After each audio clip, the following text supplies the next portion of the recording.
Before I get into a formal introduction here, I just wanted to discuss some terminology, I guess you could say. These cows here in a 10th acre paddock that's a warm season grass field. This short video here, there's two clips. This video here in this particular field, they've been in here an hour and a half. And the terminology I wanted to discuss with you, oftentimes, we've all started out at the beginning, and I'm sure we have some beginning producers here and experienced producers alike. And whenever I talk animal units is 1,000 pounds of animal, whether it's a sheep, cow, horse, donkey, whatever, it doesn't matter. 1,000 pounds is an animal unit. And most generally, an animal unit consumes approximately 2.5 pounds of dry matter. And dry matter is basically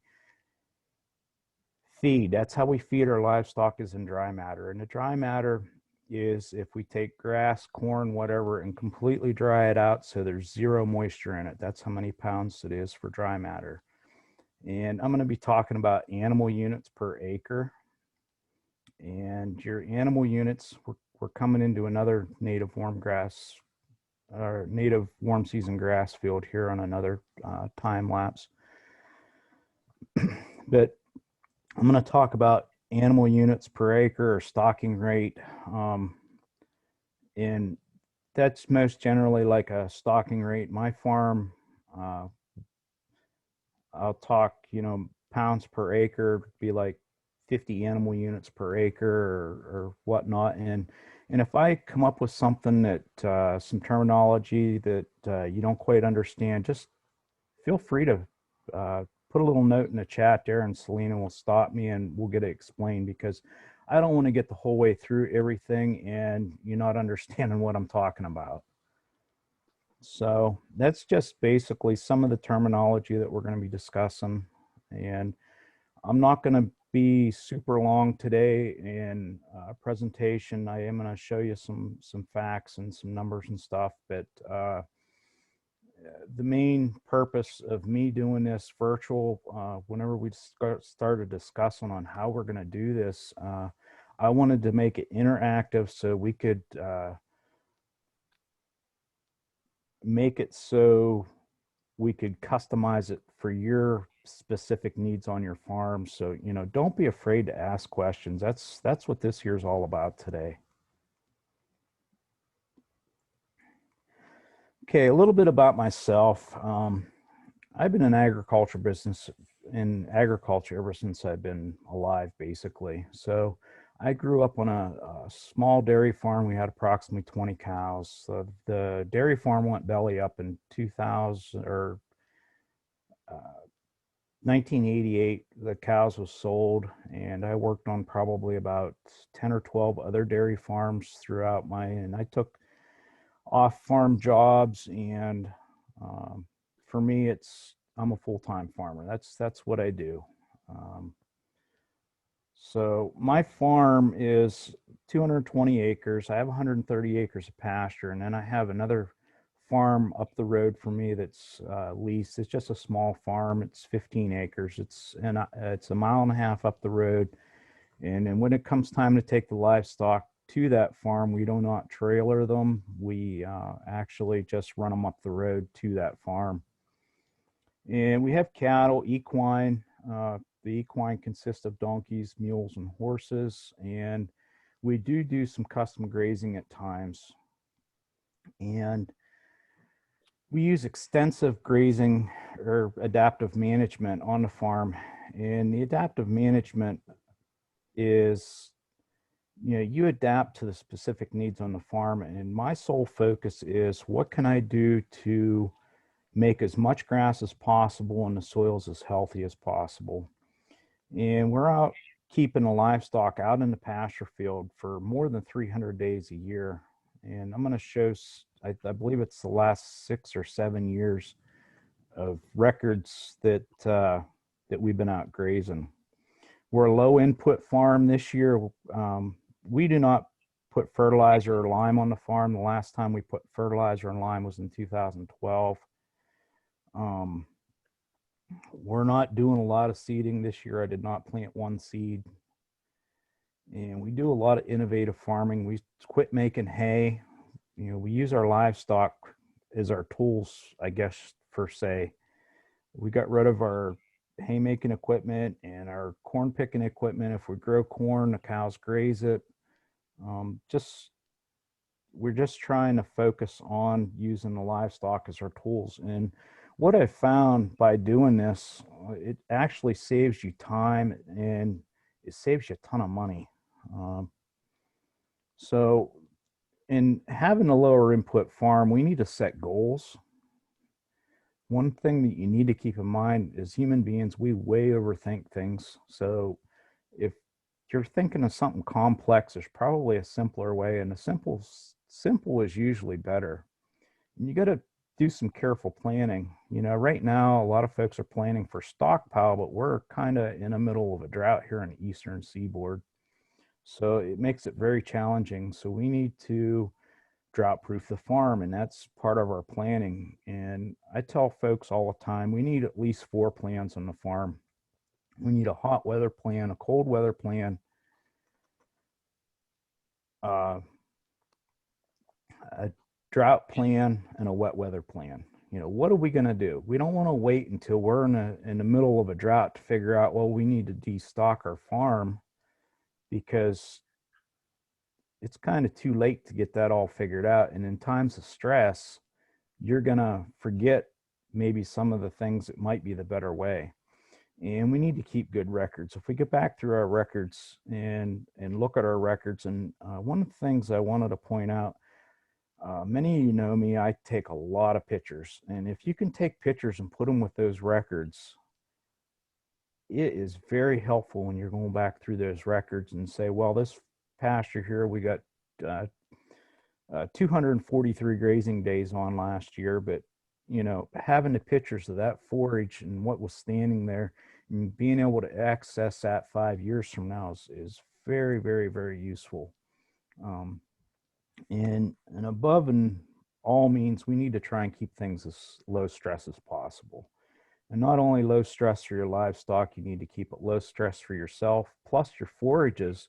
You know, if we're in there grazing our forages every 30 days, we're stressing them out way too much, and they're not going to be reach their full potential. This here's a soil map of my farm, um, my main farm. I don't have any photos of my leased farm that I have. We had this remapped, I think, about 3 years ago. Whenever I originally moved to this farm, we were working on totally different soil types than what was actually here. Whenever they went through and did the soil mapping, they kind of had it all messed up. So we had a gentleman in from, we had Alex Dato from the NRCS come in and remap our soils. I'm going to draw some pictures here. I'm going to draw some pictures. About 40% of my farm is considered wetland soil. So in part of your planning, if we're in wet weather,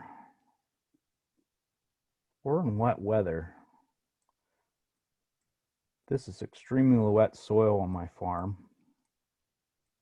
And I know I can't be there, so I need to graze that when it's froze down, or if it is super dry.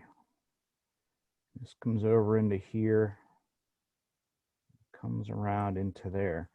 So these sections that I have X'd out, those are wet sections of the farm. And the rest of this, I can graze. Now, some of it I can't, but we can have a 6-inch rainfall in a day's period of time. And I know that I can have my cows here. So whenever we're coming into a wet period, I have this,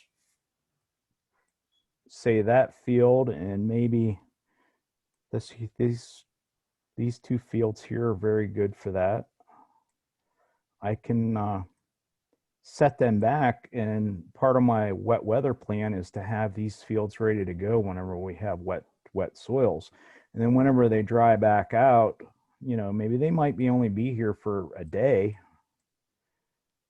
And then when we get dried back out, we may be able to move them back into, say, this field here. You know, don't be afraid to move your cows. So we're going to clear that and move on to the next slide, maybe. Oh, you have to forgive me. I'm kind of getting used to this too. So for some reason, I am froze up. There we go. Okay, this here's the infrastructure on my farm. My farm is split. My farm is split by a road right here in between. This here I call the main farm. This here I call the west farm. And you can see all that infrastructure that we have. And whenever you're setting up a grazing system or a farm and doing the adaptive grazing, if I had to do this all over, I wouldn't have any of this interior fence on either of these farms. This interior fence eliminates the adaptability because in the spring you're going to graze different from what you are in the summer and the fall and the winter. And it really has stood out this year. You get, for an example, this field here this spring, you can see the cows you can see where I've grazed across some of these fields. You can see the paddock marks. But this field this spring, we were covering approximately 3 acres a day. And I need to point out too, my cows are rotated anywhere from 600 to 1,000 times a year. In the spring, we made big paddocks, and we want to keep those paddocks as square as possible. You're going to have you're going to reduce your pugging, and your cows are going to better utilize it. Now, if we have a weed problem, we want to graze these long, narrow strips, graze it, say something like that. If we have a weed problem, graze them lengthwise instead of crossways. You're not going to utilize as much forage, but you're going to tramp that forage in and recycle it back into the soil where it can be utilized. But just recently, we grazed this field here for the second time this year. And I do have 15 to 20 acres that we haven't grazed yet, and we've kind of set them back. We're going to use them for stockpile. Being that it's breeding season, I cannot put my cattle in very, very poor rough forage because they may not breed back. But we've split that field down. We split this. Oh, that's not even in the center, but just pretend that one there's in the center. And these ones here in the center. And just by splitting that down and then grazing smaller square paddocks, we had better pasture utilization with the cattle. And in doing so, we've extended our grazing season by 6 days. And you say, well, Russ, that's not a big deal. 6 days is not a big deal at all. Well, it is whenever you consider that for every day that the livestock are in confinement, it costs me 2 extra hours of work. And you say, well, feeding hay doesn't take that long. Well, you got to consider, you got to feed hay, you got to bed, you got to haul that manure away, you got to spread it. I mean, there's a lot of work involved whenever these livestock are out here doing what they do best. You know, that eliminates all of that. So that's one of the reasons that I don't think, you know, maybe here's an alleyway that I have in, and there's an alleyway over here, and then I have one down along here, but I wouldn't necessarily have interior fencing on my farm if I had to do it over. No, we have about 12,000 feet of water line. This section of my farm here is all above ground with Plosson quick connects, and then all these other little blue dots scattered throughout the farm. I think there's about 37, and there's about 5 or 6 that's not on here. those there are all frost-free hydrants. And I'm going to discuss next Thursday on a water setup that you can use with these frost-free hydrants and not freeze your water system up and still keep water to your livestock below freezing.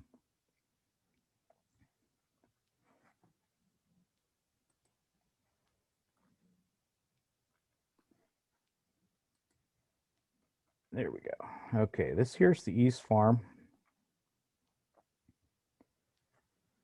This here's the East Farm, and you can see we have a lot of infrastructure here. And many of my fields, and a lot of you folks experience the same thing that I do. A lot of these fields are not laid out to the soil type, and a lot of times the soil type, there's an interior fence here that's not in, but the soil type, this whole field out here lays wet. So I graze this when this is wet. This can be grazed a little bit drier, and so on and so forth. And having the interior fence really messes things up sometimes. So that's my west farm.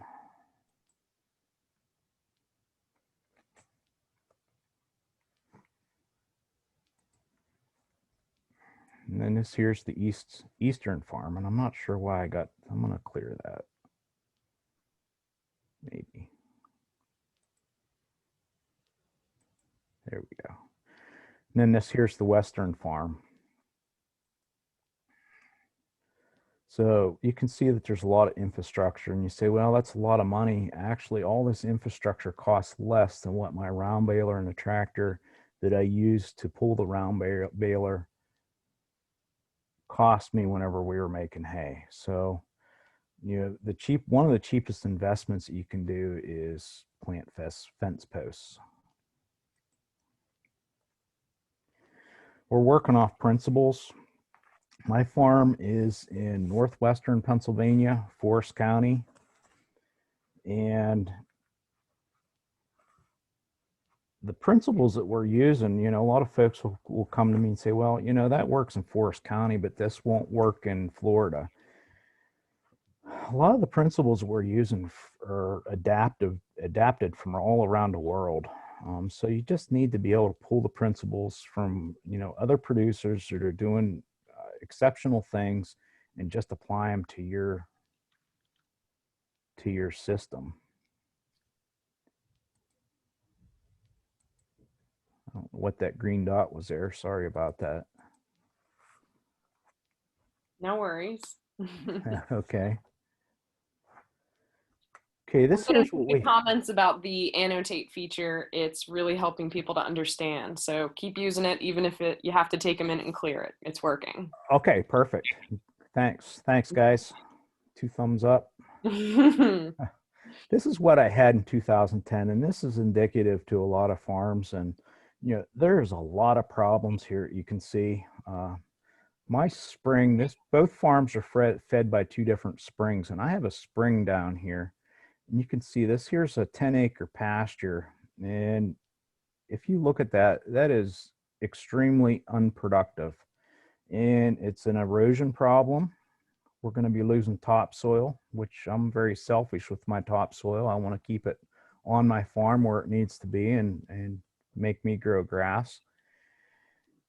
This little doodad here cost me an hour and a half of my life every day, starting usually around the 1st of June. I started cutting a load of feed for the cows every day. And it just wasn't working for me. You know why? I guess the turning point for me is in 2010, we did a lot of embryo transfer work, a lot of AI work, and we'd have the vet come in, and adjacent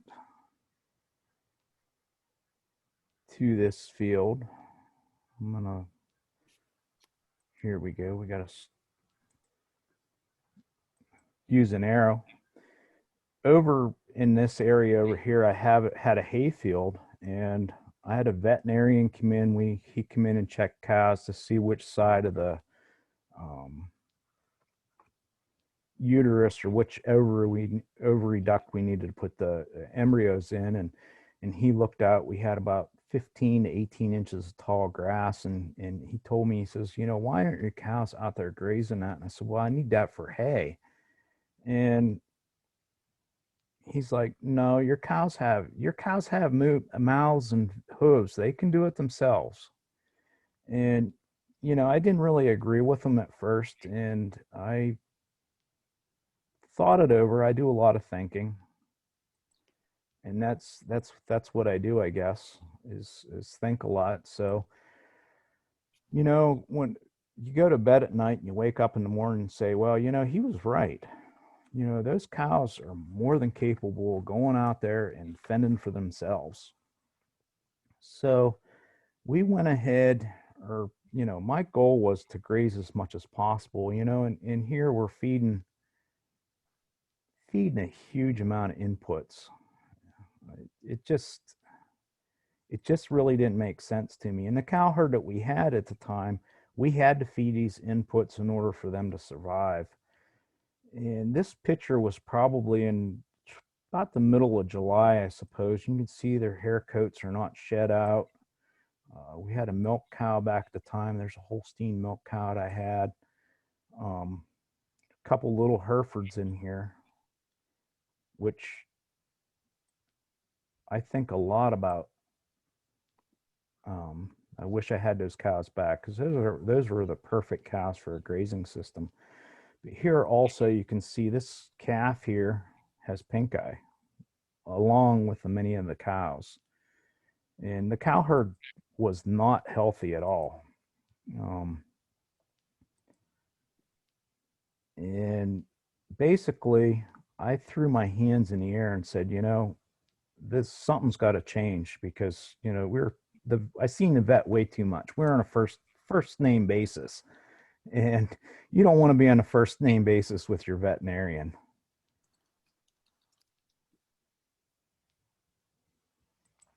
Get rid of all my drawings there. So here's some of our more of our inputs. We made a lot of baleage at peak haymaking. We made 700 bales of baleage, and we grew lots of corn. That cornfield there, we actually grazed in October of 2012. Uh, that would be October of 2011. I came in the house one day. I was having a bad day, and I told the wife, I says, get our corn picker advertised. Right now's the time to sell it, because everybody's looking to pick their corn. So she advertised it for me, and she's about a day or so later. I didn't say anything to her. She says, what are you going to do with that corn that's standing over there? I said, the cows got a mouths and they got feet. They can harvest it themselves. And that's exactly what we did. And you know what? That was probably one of the best things that we did. So in the fall 2011, we started rotating the cattle once a day. And in rotating them and starting, you need to kind of commit. If you're going to start rotationally grazing, you need to kind of commit, because when we first started, my wife and I, it took us an hour and a half a day to move the cows once. And I've streamlined things. I've made things more efficient. I'm going to discuss, efficiency and how you can move that fence quickly and keep water. We keep water with the cattle at all times. We have no fixed watering points. Um, but today I can move the cow herd, leave my house, go to the furthest point on my farm, which is a mile, and move the cows 4 times in one day in an hour and a half, set the fence, tear the fence out, move the watering system or keep the water with the cows. So it can be done very efficiently. It is what you make of it, I guess, more than anything. And you can see the snow laying here on this bull. It's not uncommon for us to be out grazing in 3 feet of snow. Your cows are more than capable of grazing in 3 feet of snow. Just don't ask them to go through 3 feet of snow and 12 inches of grass, because they're not going to do it. They're going to go on strike. They'll file a grievance with the Livestock Workers Association. So, Russ, we've got a question. Oh, we got a question. Good. Yeah, so for winter stockpiling, is Hmm. corn better than fescue? That's a great question. In my opinion, no. A lot of people think that corn, because it sticks up out of the snow, it's better for grazing. Um, I find that corn, where it really shines, is right now. We're suffering a drought and our grasses are not growing. It's basically coming dead. It's reaching its peak. Your feed value is going to be higher in your corn at this time of year versus if you stockpile in wintertime. But if you're going through and you don't need it this time of year, corn's very, very versatile. You can graze it early in the summer.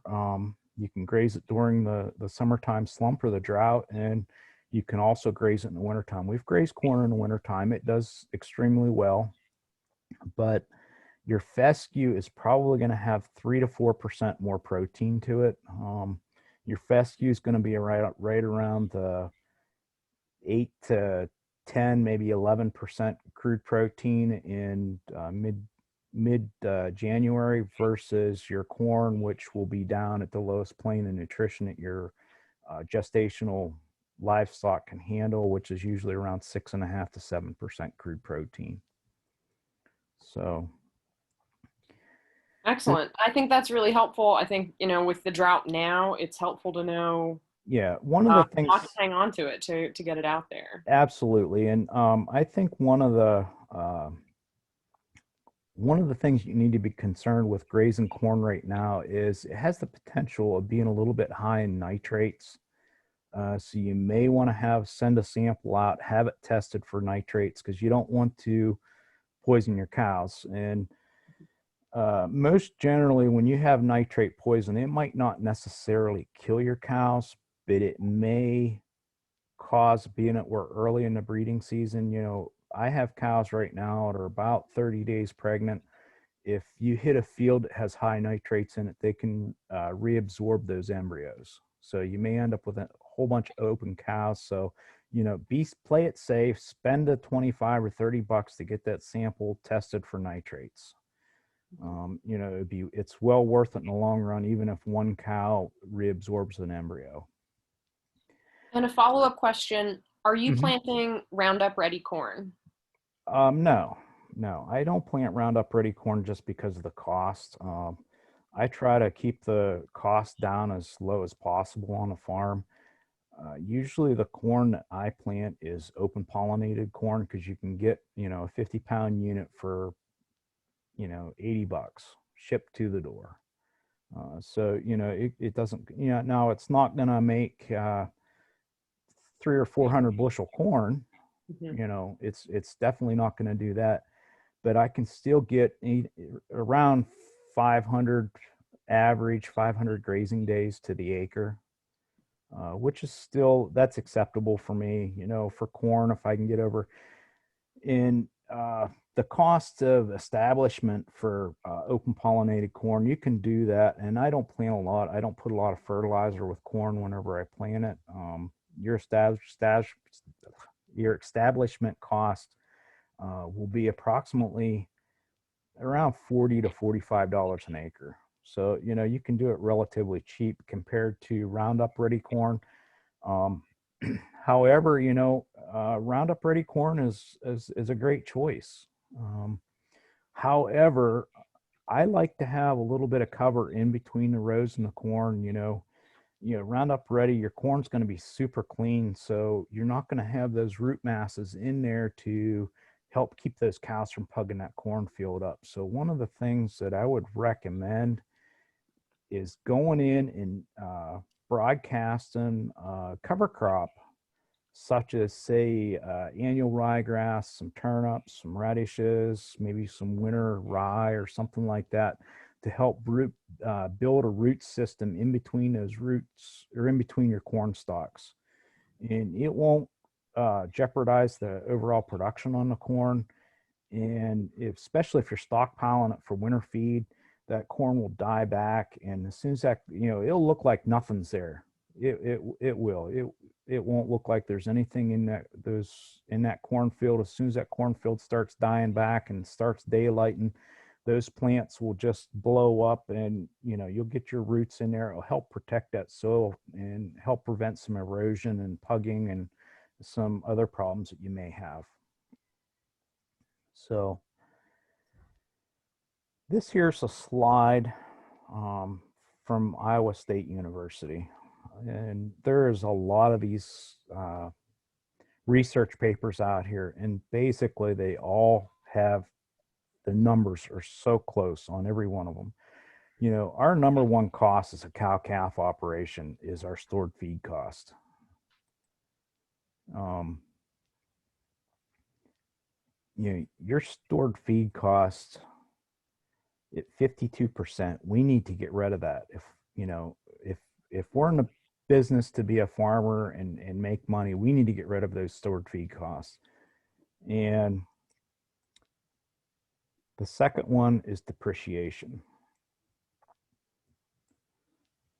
And that just basically means just sell all your equipment. My farm, I have two tractors on the farm. The one tractor I haven't run in 2 years. It's sitting in the garage. I use it. I put it on the manure spreader if I collect any manure. And then I have a loader tractor. It's 45 horsepower, and I haven't put 10 hours on that tractor in the last 2 years. So, my depreciation costs, I don't have breakdowns. I don't have fuel costs. I don't have all that cost anymore, which really helps.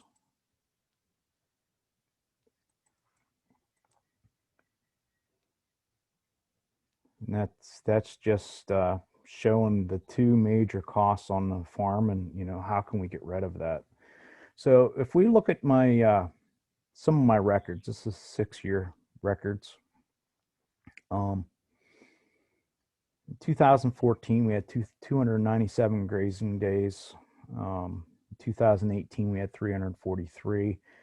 Prior to 2014, we were working at getting all the infrastructure into the farm, all our fencing and watering and whatnot. And if we go back to 2011, I had 120 grazing days per year, and then I was feeding hay and cutting feed, and it was a nightmare. But back in 2012, and I don't believe it, I have that. No.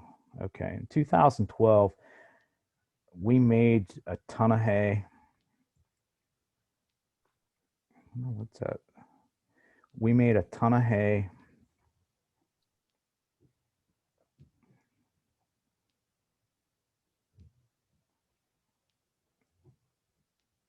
You have to, okay. All right. Can everybody still hear me? I pushed a button I shouldn't have. No worries. No worries. Okay, we're good. All right. Back in 2012, we purchased right around 10,000 gallons of diesel fuel to make all that hay and plant all the corn and whatnot. In 2016 and on, we've only purchased 200 gallons of diesel fuel. And we bought $26,000 worth of fertilizer in 2012. And in 2011, I'm sorry, 2011, we purchased $26,000. That's all your profits. You cannot afford to do that on a small farm.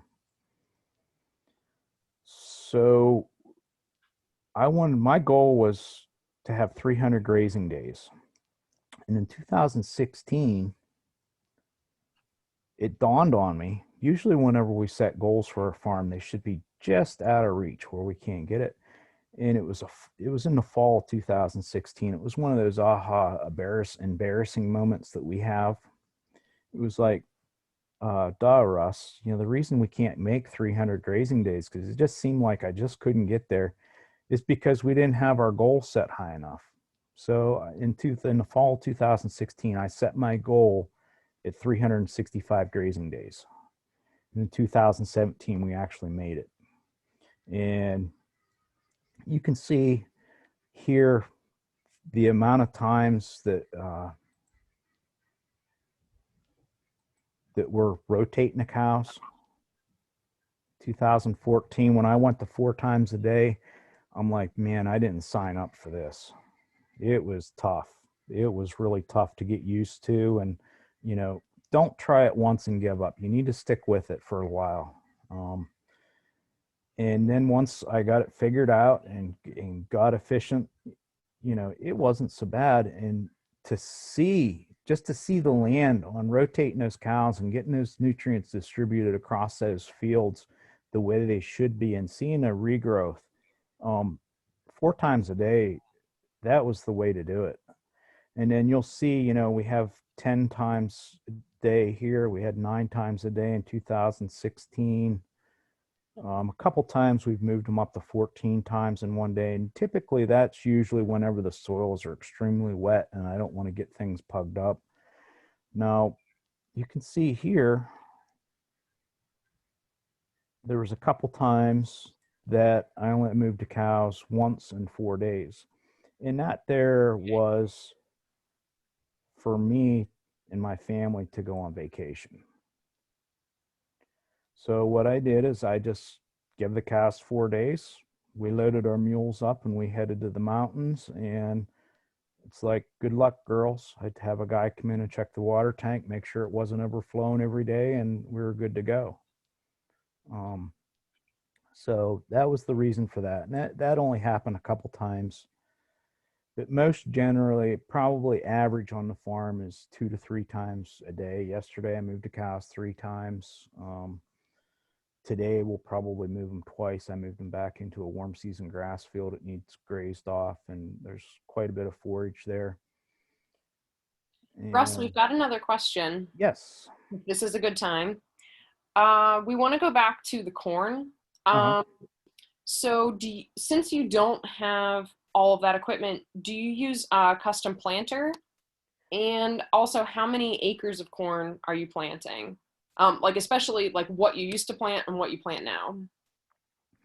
Okay, this year we don't have any corn because I didn't really need it, and all the fields are doing extremely well, so we didn't plant corn. Now next year we're going to have a 3.5 acre piece of corn. Um, I retain my corn planter. I have a no-till 2-row new corn planter. I kept that, but you can usually find a neighbor or something that could no-till that into your fields for um, 30-35 bucks an acre. They'll come do it, and if you're good enough friends with them and you've done enough favors for them, maybe they'll just come and do it for you for nothing. So that's what I would recommend if you don't have a corn planter. And by all means, you need to think about no-till. Now, if you're organic, no-till's not really the way to go. You're almost going to have to till the land, um, till it, and then you'd have to cultivate it and work it like you would normally organically. Um, Now, here's some numbers for you guys to chew on. We did a lot of cover crops. The farm was in a cover crop study here a few years ago with Penn State, and we did a lot of cover crops, and we were doing corn. And this is just something to think about and take these numbers. 30% of our grazing was done on 10% of our land with cover crops and corn. Okay, does that make sense? 30% of our grazing was done on 10% of the land when we were grazing cover crops and corn. So that's something to chew on. I don't know if you have any questions on that. Throw a question in the chat pod there. Selena can relay it to me. But that is tremendous. That's a lot just by planting annuals. But those annuals you got to consider they're extremely expensive because you're planting seeds, and you have the equipment cost, or if you're hiring it out, you have those costs. So you got to figure out whether or not that's worth it to you or not. What So cover crops, what species are you planting? one year we had 70 different species of annual cover crops. Wow. Yeah, so it's not like we're using like just 2 or 3 species. Biodiversity is the way to go. If you want to make your farm resilient, you need as much biodiversity as possible. We probably have over 90 species of permanent forages on the farm right now that I've planted. You know, we have forbs, legumes, grasses, you know, whatever I'll plant it, you know, and it might not, if I plant it, it might not necessarily be just for the livestock. It may be for the pollinators. Um, you know, that really makes a huge difference.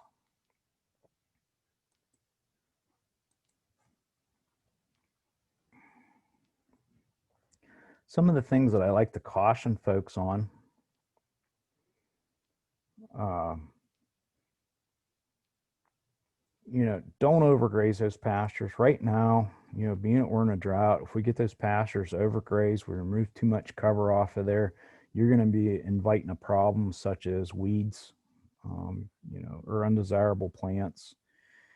You need to build rest into your grazing system. You know, those plants, you know, I talked about low stress. If we're in there grazing those plants every 30 days, we're causing a really highly stressed event on those plants. And we need to keep those guys as healthy as possible as well. Nutrient cycling, I talk a lot about nutrient cycling, and I'm going to cover this more. It doesn't seem to be a lot of folks are really too interested in nutrient cycling. Whenever I post things on Facebook and it has nutrient cycling in it, I don't get very many views.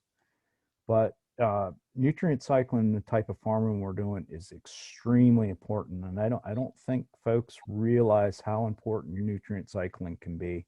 And then, you know, I just talked about your biodiversity. You need as much biodiversity as possible.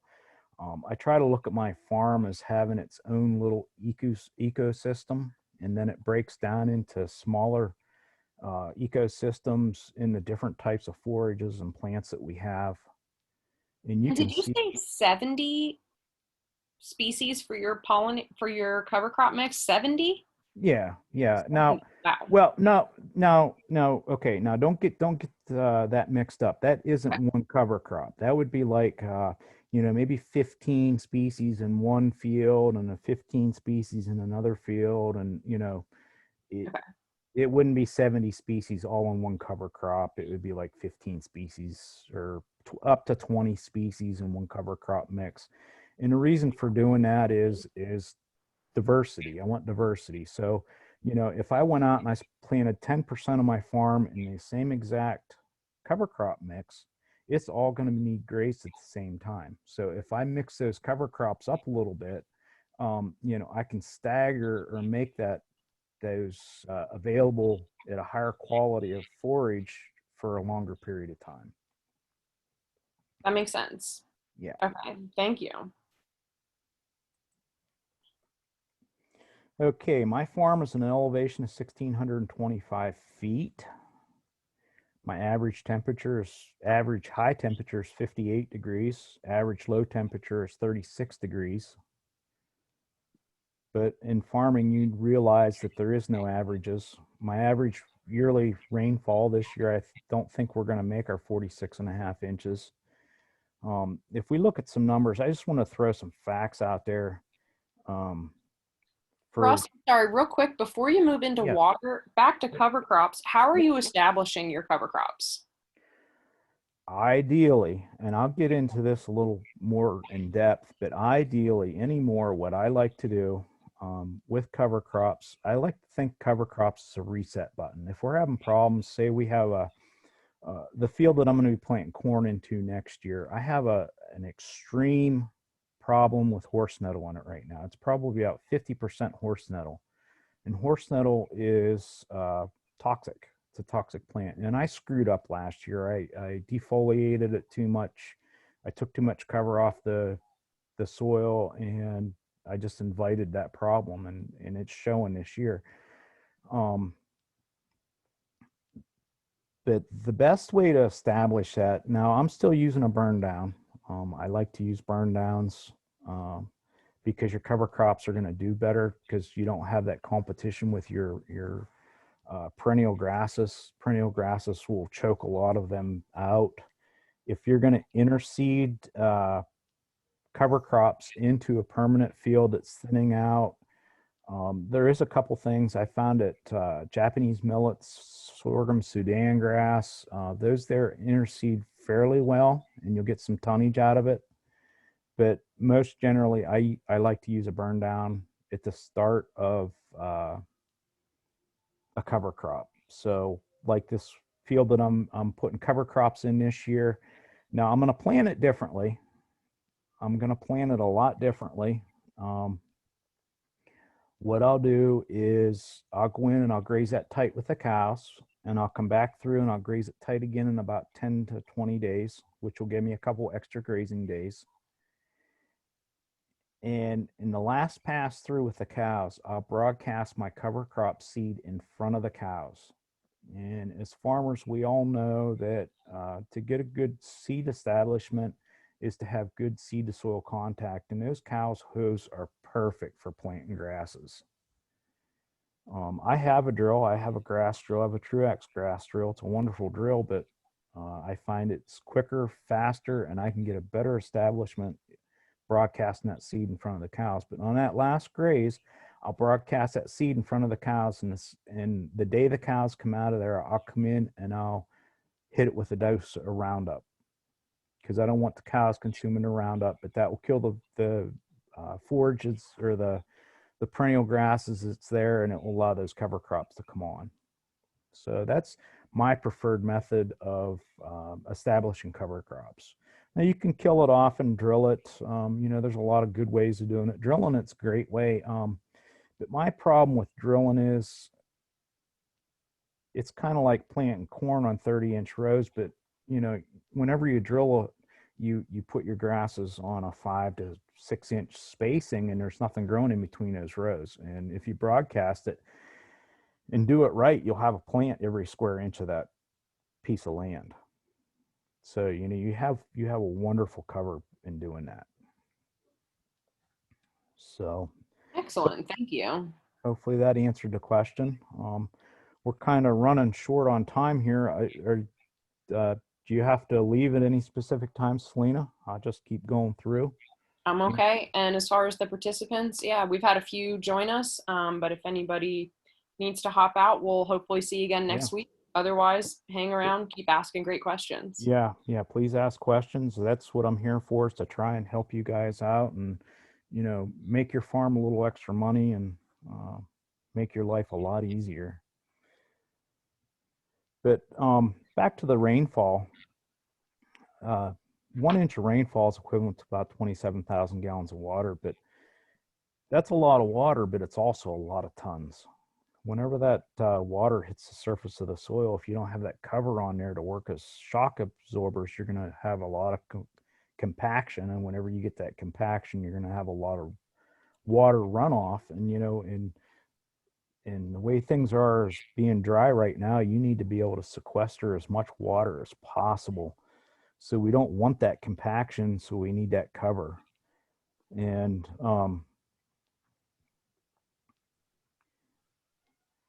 46.5 inches of rain is equivalent to 1,300,000 gallons of water per acre, or 5,300 tons of water. That's a lot of water over a year's period. And another fact for you to think about: 1 inch of rainfall. And now I had an engineer figure this out, because I'm not the engineer type, but I had an engineer figure this out. 1 inch of rainfall is energy equivalent to you going out and putting off a stick of dynamite that weighs 2.2 pounds. So that can displace a 75 square meter hole in your 1 acre of ground.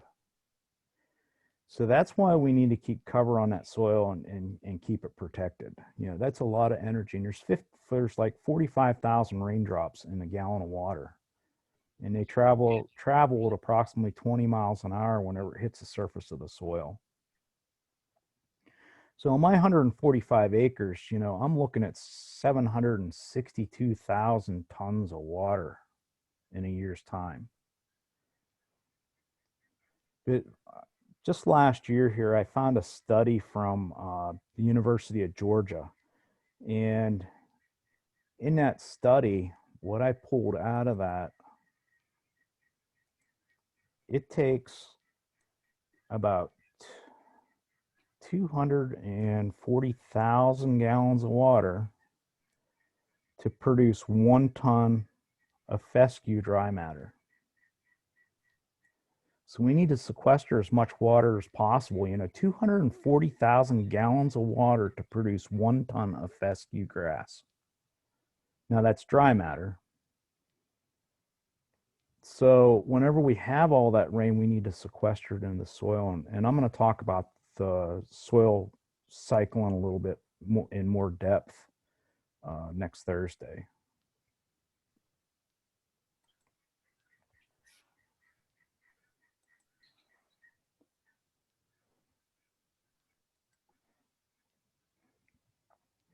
We're getting close to the end here now. This here's a quote from Charles Kellogg. Essentially all life depends on soil, and we need to keep that in mind. We need to protect that. And, as grazers, we have a great option that we can actually build soil, and we can build soil extremely quickly. This here's what good, healthy soil looks like over here. And you can see this here's a chicory plant, and almost every time you dig a chicory plant out, there is dozens of earthworms wrapped around those root systems. So that's, some of our partnerships working. Okay, do we have any other questions? I don't see any right now. I think it was great to kind of weave them in throughout while you were talking about each Yeah, topic. yeah, that was good. That way nobody, um, guys, don't be afraid to ask questions. That's what I'm here for. I want to try and help you out on your farms. And I did go through and hit unmute all. So if you have muted yourself, you can unmute yourself and ask questions directly. Yes, If you please. want to do that, I appreciate people typing in questions to the chat too. Yeah, yes. Anybody have any questions they want to ask me personally? Russ, when you plant these cover crop fields and you're spraying, are you actually terminating that field, or will it come back the following year? That's a good question, Big T. Depends on what I'm trying to do in the field. Say I have a horse nettle problem, but I have a good catch of fescue in there.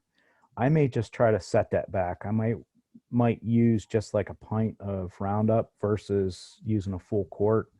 And most generally, we'll set those fescue plants back and let those cover crops come on, but we'll still kill those horse nettle plants and get our cover crops going. So I guess it's field specific. So that's part of the adaptive management. But most generally, whenever I'm planting a cover crop, and it will be done in the fall, and I'll terminate, I'll plant my cover crop like I explained before. I'll terminate, and then I'll come in the following spring. We'll graze that. I'll have winter hardy cover crops. I'll get a couple grazes on it, and then I'll plant corn. And then depends on when I graze the corn. If I graze it off early enough, I can get a cover crop in underneath that for the following year. I'll do that.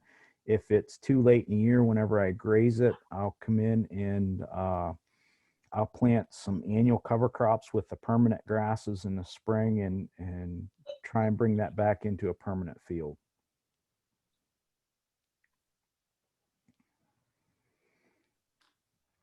Anybody else?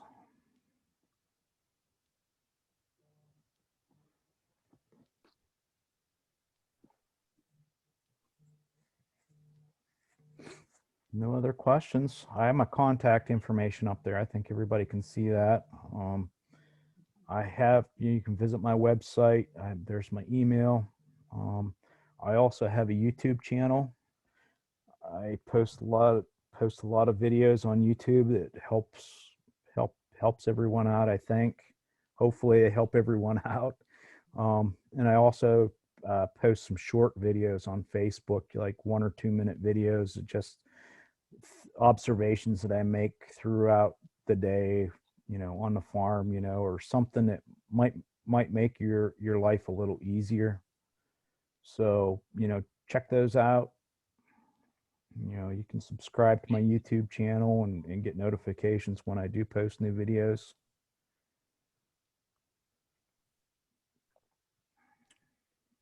This is Anybody really else? great, Russ. Thank you. Yeah. So I guess if we don't have any other questions, I hope to see everyone. Laurel, you don't have any questions?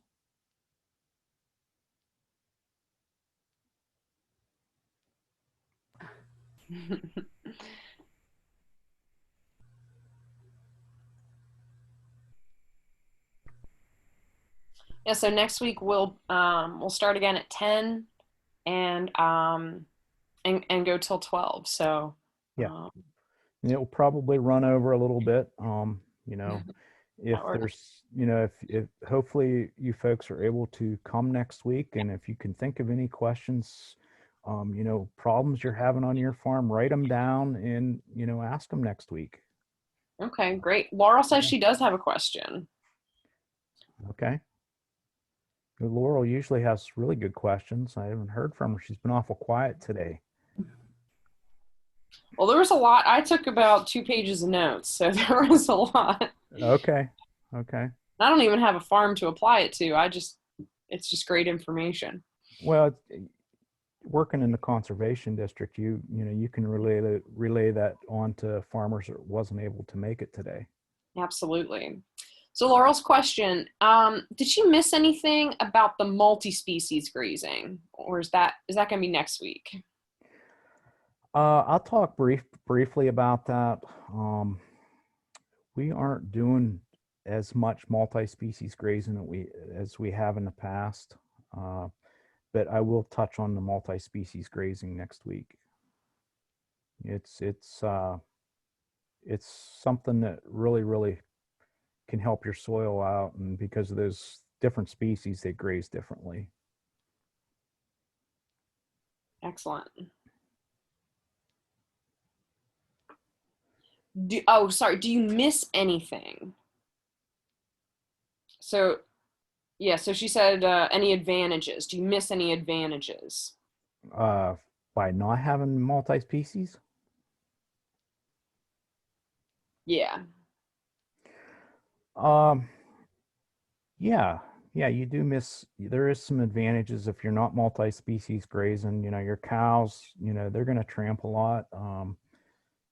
Or I wouldn't call it wasting, because we can recycle that back into the soil. But if they tramp a clump of grass down and you bring your sheep in behind them, the sheep are likely to graze some of those plants that the cows tramp down, and you're actually putting those nutrients through the sheep, because they don't, your sheep, your cows, your grazing animals do not take very much nutrients out of the soil per se, but they digest those grasses and get them back out onto the soil, and the plants are actually able to utilize them faster than as if they were just tramped down tight to the ground.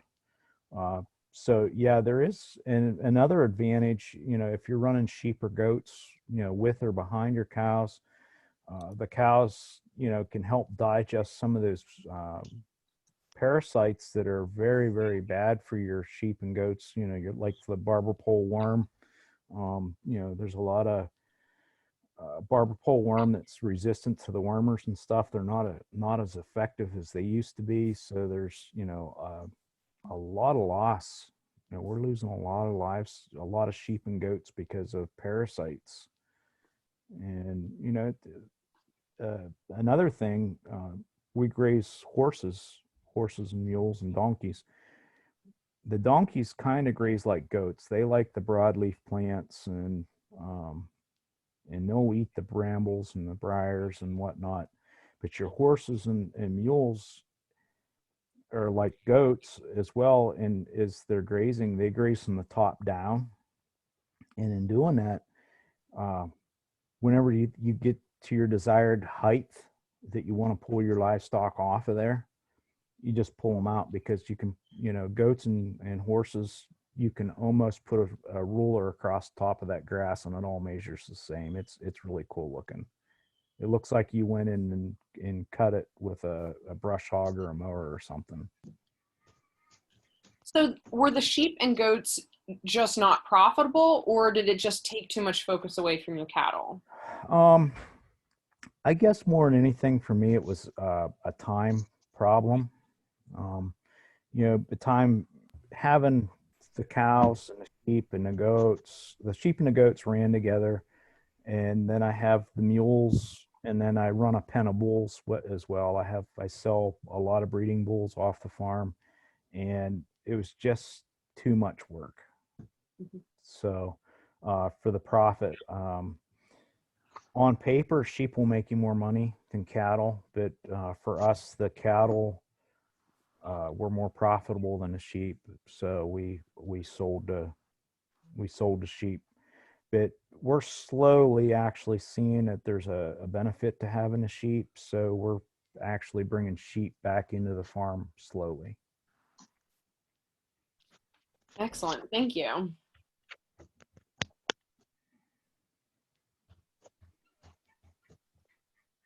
And we've got a thank you and keep up the great work here in the chat. So Thank you.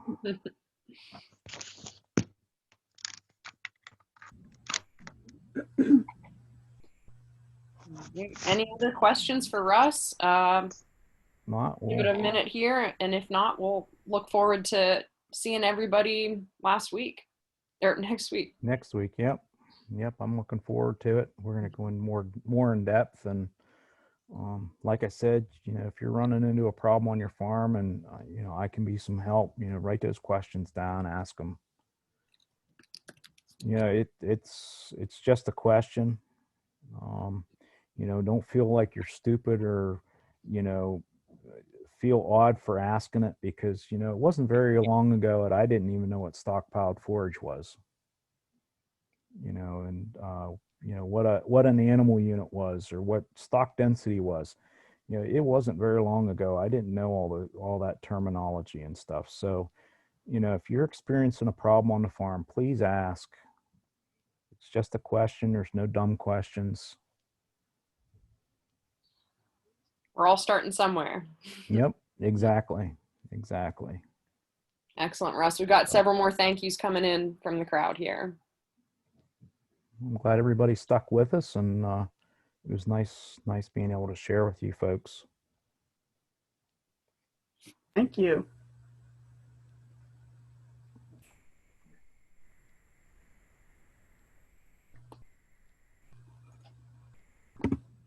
All right.